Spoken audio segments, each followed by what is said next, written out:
Baloch liberation army ने पाकिस्तान के Gwadar port के पास पाकिस्तानी कोस्ट गार्ड की एक गश्ती नाव पर हमले का एक वीडियो जारी किया। बीएलए का दावा है कि ये उसका पहला नौसैनिक हमला था। जो फिर वाज़ेह तौर के ऊपर हमने इससे पहले भी आपको बताया था कि दर हकीकत चीन के लिए पैगाम है। अब इन्होंने अनाउंस करी है the launching of a navy. Now इसका उद्घाटन इन्होंने करा पाकिस्तान की नेवल कोस्ट गार्ड के ऊपर अटैक करके, उसमें 3 पाकिस्तानी नेवल सेलर्स को मार के उन्होंने ये अनाउंस करा है। अपनी आजादी की जंग के लिए अब तक बलूचिस्तान की लड़ाई पहाड़ों और मैदानी इलाकों तक ही सीमित थी, लेकिन अब यह आग समंदर तक जा पहुंची है। के मुताबिक इस हमले में पाकिस्तान कोस्ट गार्ड के 3 जवानों की मौत भी हो चुकी है। बताया जा रहा है कि यह हमला ईरान सीमा के पास अरब सागर में हुआ, जो कि इस तरह की पहली घटना मानी जा रही है। बलूचिस्तान की आजादी चाहते हैं लोग, बलूच रिबेल्स। इन लोगों ने पहली बार पाकिस्तानी जो सोल्जर्स हैं ग्वादर कोस्ट के पास, उनको मारा है एक नेवल अटैक में। ये पहली बार देखा जा रहा है कि बलूचिस्तान लिबरेशन आर्मी ने एक नेवल ऑपरेशन कंडक्ट किया है अगेंस्ट पाकिस्तानी मिलिट्री। और इस पे मल्टी डोमेन इंसर्जेंसी बोलते हैं इसको, कि भैया सभी डोमेन्स के अंदर पाकिस्तान को धक्का देने की पूरी इनकी कोशिश है। पाकिस्तान की जो बलूचिस्तान के अंदर जो मैरिटाइम कंट्रोल है, उसका जो इकोनॉमिक इंटरेस्ट है, उसके ऊपर ये एक बड़ा जबरदस्त सा हमला रहेगा। खुद फंस गए हैं। मोहसिन नकवी की अगली स्टेटमेंट सुनिए तो हैरान हो जाएंगे आप। वो कहते हैं कि बलूचिस्तान में अस्तोला आइलैंड है, आप उसे देखेंगे तो मालदीव को भूल जाएंगे। अगर बलूचिस्तान के आइलैंड पर रिजॉर्ट बने हों तो आइंदा कोई मालदीव जाएगा ही नहीं। कल बलूचिस्तान जाऊंगा, वज़ीर आला से कहूंगा कि इसके मुतल्लक रोड शो करें। अच्छा, ये बताने के लिए कि आपको बलूचिस्तान जाना जरूरी है। Attack at sea, Baloch rebels open fire on Pakistani coast guard near Gwadar. ये अपने आप में मैं कहूंगा एक बहुत ज्यादा ऐतिहासिक अटैक है, क्योंकि इससे पहले बलूचिस्तान लिबरेशन आर्मी जो भी अटैक कर चुकी है पाकिस्तान की आर्मी पर, ये ग्राउंड बेस्ड अटैक, चाहे वो जाफर एक्सप्रेस का अटैक हो।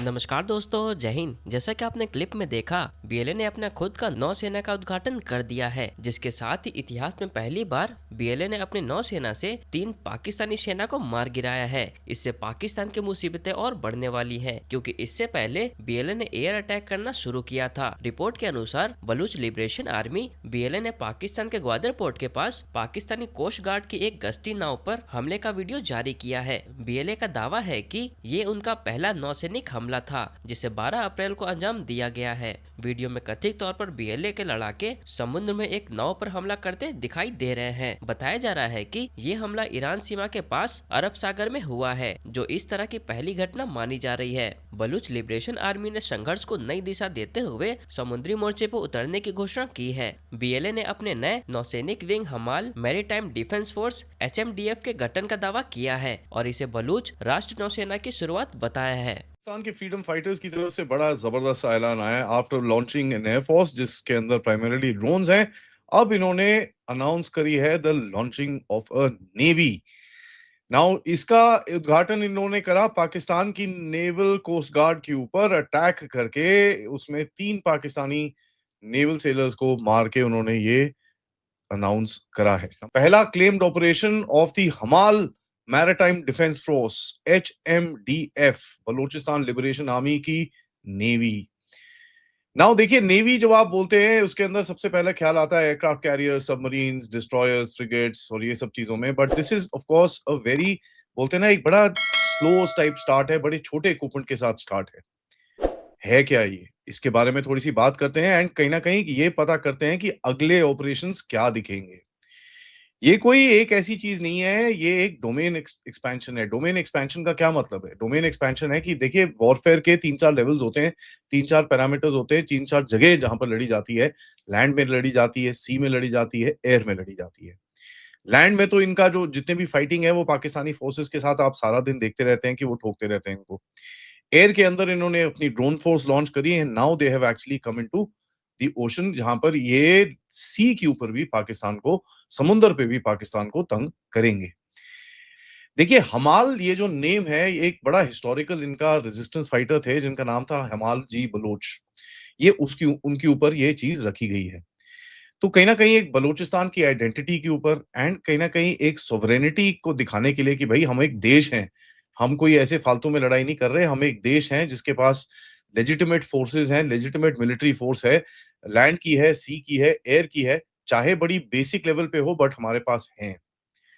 रिक्रूटमेंट कहाँ से कर रहे हैं? ये ऑफ कोर्स बलोचिस्तान में कोस्टल बलोच जो रीजन्स हैं उसके अंदर से ये लोग रिक्रूटमेंट करेंगे, फिशिंग कम्युनिटीज के साथ करेंगे, जहां पर एक उनको कवर भी मिलता है, लॉजिस्टिक्स भी होता है एंड कहीं ना कहीं अटैक भी कर सकते हैं। जिवानी के ऊपर जो अटैक हुआ उसमें 3 पाकिस्तानी सेलर्स को मारा गया क्लोज क्वार्टर एंगेजमेंट में, और वीडियो भी निकाला जो मैं ऑब्वियसली यहाँ पर दिखा नहीं सकता। और ये कोई बड़ी नेवी शेवी इतना कुछ नहीं है, इनके पास लाइकली क्या चीजें हैं, फास्ट बोट्स होंगी, मॉडिफाइड फिशिंग वेसल्स होंगी, जिनके ऊपर आगे हम बात कर सकते हैं। जिवानी क्यों? जिवानी देखिए एक बड़ी इंटरेस्टिंग सी जगह है। प्लीज अंडरस्टैंड कि ये जो ईरानियन मैरीटाइम बाउंड्री है, इनकी ईरान के साथ जो बाउंड्री है उसका लास्ट बिट में ये बैठता है, और ये बड़ी नेवल सर्वेलेंस के हिसाब से देखेंगे ये बड़ा एक इंपॉर्टेंट जोन है, और यहाँ पर एक बड़ा सॉफ्ट सी एंट्री पॉइंट है किसके लिए? सबसे बड़े टारगेट के लिए, जिसका नाम है ग्वादर। तो एक प्रोबिंग स्ट्राइक करा इन लोगों ने, देखा कि भाई किस तरह से अगर हम कुछ करना चाहें किस तरह से करेंगे, किस तरह से एम्बुश करेंगे, ये करेंगे, क्या टैक्टिक्स होने चाहिए, उसकी तरफ इन लोगों ने ये अटैक करके दिखाया। मेन ऑब्जेक्टिव क्या होगा इनका? मेन प्राइमरी ऑब्जेक्टिव जैसे मैंने बोला will be the crown jewel of Gwadar, जहां पर चाइनीज भी बैठे हैं। सीपीईसी का मैरिटाइम नोड है, चाइनीज का बड़ा जबरदस्त फुटहोल्ड है वहां पर, थोड़ा बहुत जो भी 1-2 शिप आती हैं साल के अंदर, जो भी है, मतलब it is a strong point of the Pakistani and the Chinese put together. तो ये जो नेवल फोर्स है ये बेसिकली हैरेसमेंट करने की कोशिश करेंगे, और पाकिस्तान की जो मिलिट्री कैपेबिलिटी है, नेवल कैपेबिलिटी है, उसको स्ट्रेच करने की कोशिश करेंगे। लैंड पे तो एक्शन चल ही रहा है, एयर पे इनके ड्रोन स्ट्राइक्स और ये सब चीजें होती हैं, एंड अब कोस्टल डिफेंस के ऊपर भी मारकान के पूरे बेल्ट के अंदर पाकिस्तान को वहां पर कहीं ना कहीं ये चीजें देखनी पड़ेंगी। चाइना को बड़ा सिंपल मैसेज है कि साहब आपका ग्वादर सिक्योर नहीं है और हम इसके ऊपर हमला करेंगे। गल्फ को बड़ा क्लियर मैसेज है कि साहब इस तरफ आप पाकिस्तान की तरफ चीजें लाएंगे तो हम उसके ऊपर भी हमला कर सकते हैं। और फिर वाज़े तौर के ऊपर हमने इससे पहले भी आपको बताया था कि ये दर हकीकत चीन के लिए पैगाम है, और वही हुआ है। जैसा कि अमेरिकी सेक्रेटरी ख़जाना है, उनकी स्टेटमेंट आप ये मुलाहिजा कीजिए कि जो कि राइटर्स के अंदर भी रिपोर्ट हुई है, तो राइटर्स के अंदर जो खबर शाया हुई, अमेरिकी सेक्रेटरी ख़जाना ये कहते हैं कि चीन की ईरानी ऑयल की सप्लाई काट देंगे, ईरानी जहाज़ों को अब चीन तक नहीं पहुंचने देंगे। चीन ऑयल ज़रूर हासिल कर सकता है लेकिन ईरानी ऑयल हासिल नहीं कर सकता। ये कौन कह रहा है? अमेरिकी सेक्रेटरी ख़जाना की ये स्टेटमेंट है जो कि राइटर्स के अंदर रिपोर्ट हुई है, जिसका उर्दू तर्जुमा मैंने आपके साथ शेयर किया है। इसके अलावा अमेरिकी वज़ीर ख़जाना स्कॉट बेसेंट ने 14 अप्रैल 2026 को यानी कि कल के रोज़ ये कहा कि नाकाबंदी के नतीजे में चीन अब ईरान से तेल हासिल नहीं कर सकेगा। ये अमरीकी हुकाम के, सिविल हुकाम के या उनकी मईशत से जुड़े हुए जो अफराद शख्सियात हैं उनकी तरफ से वाज़े तौर के पर बयानात हैं, जिन्हें इंटरनेशनल मीडिया रिपोर्ट भी कर रहा है और जो पढ़कर मैंने आपके सामने भी रखा है। उन्होंने ये भी कहा, यानी कि अमरीकी वज़ीर ख़जाना ने यह भी कहा कि चीन ईरानी तेल का 90% से ज़्यादा खरीदार है। चीन की कुल तेल दरामद का तकरीबन 8% है, लेकिन अब यह सप्लाई रोक दी जाएगी।